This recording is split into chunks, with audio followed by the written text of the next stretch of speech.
Mr. Chairman, Why I have asked didn't a she question. ask Merrick Garland this I twice? am reclaiming my when he sat in time, my chair? and when I will reclaim my continue to time, answer. it Mr. is Chairman, the my gentlelady's time. reclaimed I'm her not going time. to get in the gutter for her theatrics. The time belongs to the gentlelady. Representative Pramila Jayapal presented devastating evidence. DOJ redacted powerful predators' names while publishing survivors' identities, nude photographs, and addresses. An email reading, "I loved the torture video," had the sender's name hidden until Congress forced disclosure, revealing Trump's business ties. As every survivor in the room stood with hands raised, confirming DOJ never met with them, Jayapal demanded Bondi turn around and apologize. Bondi refused. Chaos erupted. We are joined in this room by some of the thousands of survivors from Jeffrey Epstein's horrific sex trafficking ring. They have shown such incredible courage in speaking out, in demanding accountability to bring the predators and pedophiles to justice.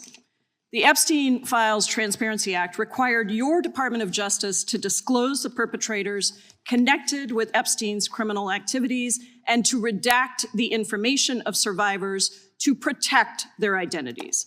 Let me show you what actually happened. First, in violation of the law, your department has shown a pattern of redacting the names of powerful predators.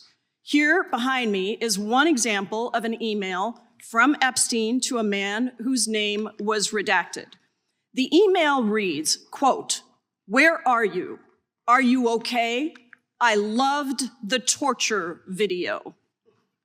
Only after members of Congress demanded that we see the unredacted files did the world learn the name of this individual, Sultan Ahmed bin Sulayem, the chairman and CEO of a company that had financial ties to President Trump's business and personal ties to Trump's advisor, Steve Bannon.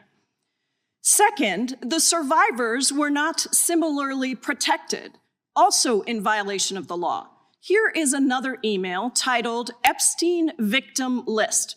We have blurred the names of the survivors for their protection, but your Department of Justice initially released this list of 32 survivors' names with only one name redacted, along with numerous files that disclose not only the names, the emails, and the addresses of survivors, but also nude photographs and even the identities of Jane Does who had been protected for decades until your department released their names. Survivors are now telling us that their families are finding out for the first time that they were trafficked by Epstein. In their words, quote, "This release does not provide closure. It feels like a deliberate attempt to intimidate survivors, punish those who came forward, and reinforce the same culture of secrecy that allowed Epstein's crimes to continue for decades." To the survivors in the room, if you are willing, please stand.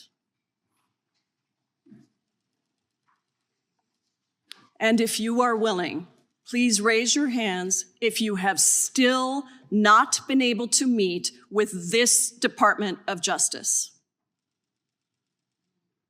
Please know for the record that every single survivor has raised their hand. Attorney General Bondi, you apologized to the survivors in your opening statement for what they went through at the hands of Jeffrey Epstein.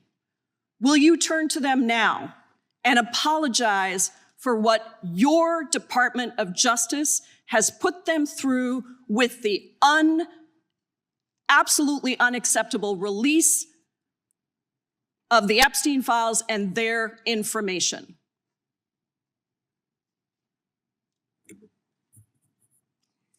Congresswoman, you sat before Merrick Garland sat in this chair twice. Attorney General Bondi, No, can I finish my answer? No, I'm going to reclaim my time because I asked you a specific question Attorney General that I would respond to your like question. you to answer, which is, will you turn to the survivors. This is not about anybody that came before you. It is about you taking responsibility for your Department of Justice and the harm that it has done to the survivors who are standing right behind you and are waiting for you to turn to them and apologize for what your Department of Justice has done. Members get to ask the questions, the witness gets to answer in the way they want to answer. The Attorney General can That's respond. not accurate, Mr. Chairman. Because she doesn't It is like the my answer. time. So, Mr. Chairman, why I have asked didn't a she ask question. Merrick Garland this? I am twice reclaiming when my he sat in my time, and when chair? I will reclaim my continue to time, answer. it is Mr. Chairman, the my gentlelady's time. reclaimed I'm her not going time. to get in the gutter for her theatrics. The time belongs to the time belongs to the gentlelady. The gentlelady has 17 seconds. Thank you. You're not going to answer this question, so let me just Chairman, say I'll this. direct it to What a you. massive No, I'm cover-up. answering a Mr. question. Chairman, will you Chairman. restore her time? The witness I'm is not gonna get in interrupting. the gutter with this woman. Stop the She's time doing and theatrics. let me have my time. The gentlelady from Washington controls the time. The gentlelady has 17 seconds. You can proceed with your final Thank you. 17 seconds. What a massive cover-up this has been and continues to be.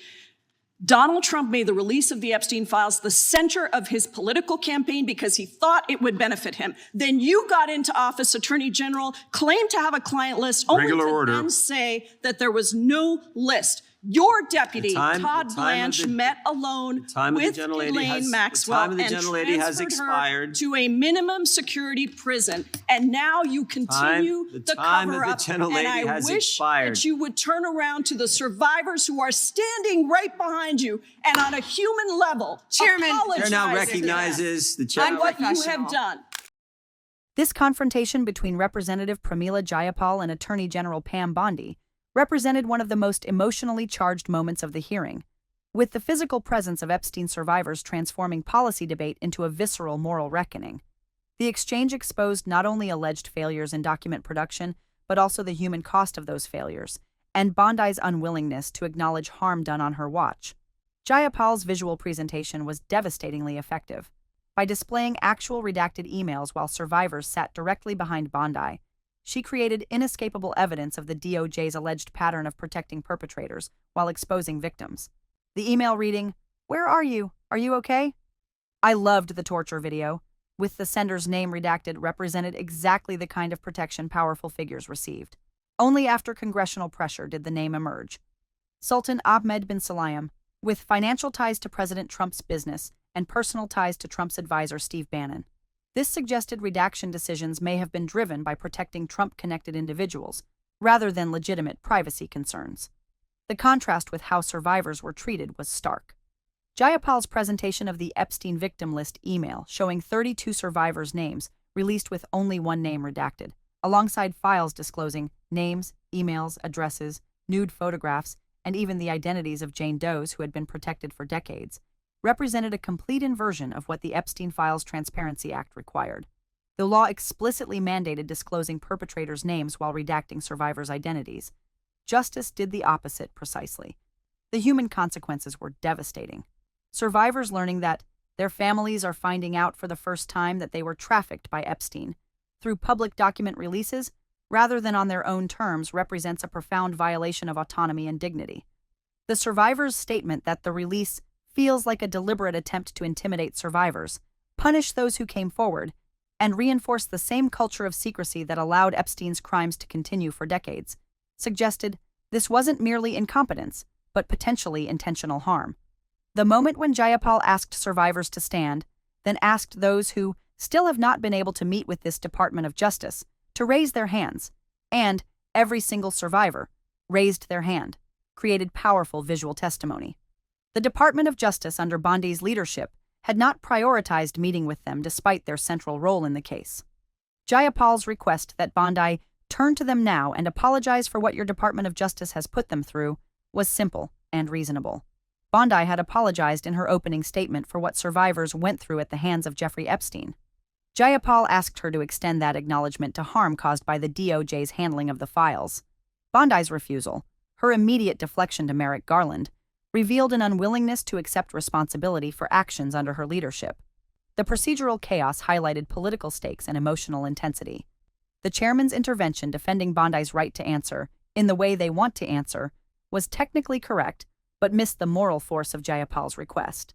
When the chairman accused Jayapal of gutter behavior and theatrics, he characterized asking an attorney general to apologize to trauma survivors as improper grandstanding, rather than legitimate accountability.